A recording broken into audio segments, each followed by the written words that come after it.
নমস্কার বন্ধুরা, আরও একবার আমি আরেকটি রেসিপি নিয়ে আপনাদের কাছে এসেছি। সেটা হচ্ছে, দেখুন, আলুর পরোটা যে আমরা করি, তো আজকে আমি আলুর সাবস্টিটিউটে, আলুর বদলে আমি কাঁচকলা দিয়ে পরোটা করব। তো কাঁচকলাটাকে প্রথমে আমি সেদ্ধ করে ভালো করে মেখে নিয়েছি।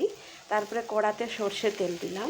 সর্ষে তেলে ছোট ছোট একদম পেঁয়াজগুলো কুচি কুচি করে কেটেছি, পেঁয়াজ কুচি দিয়েছি, লঙ্কা কুচি দিয়েছি, দিয়ে এগুলো হালকা একটু ভেজে নিয়েছি। যেই একটু ভাজা হয়ে এসেছে, ওর মধ্যে নুন, হলুদ, লঙ্কা গুঁড়ো দিয়েছি।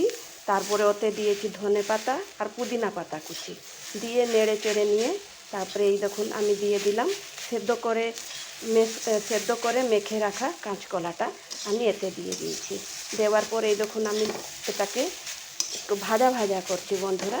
যেই এটা একটু মিশে যাবে, সব মশলা আর পেঁয়াজ যত যা যা পড়েছে মিশে যাবে, ওর মধ্যে আমি দিয়ে দিয়েছি হচ্ছে ভেজে রাখা গোটা জিরেকে ভেজে গুঁড়ো করে রেখেছিলাম।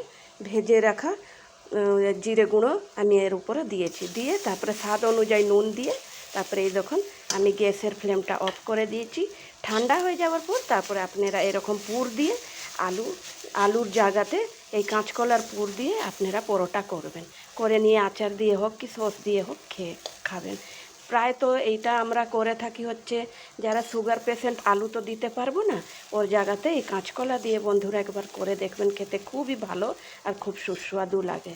তো আপনি এরকম করে করুন আর খান, আর খেয়ে একটা সাবস্ক্রাইব লাইক নিশ্চিত একটা করবেন। Thank you.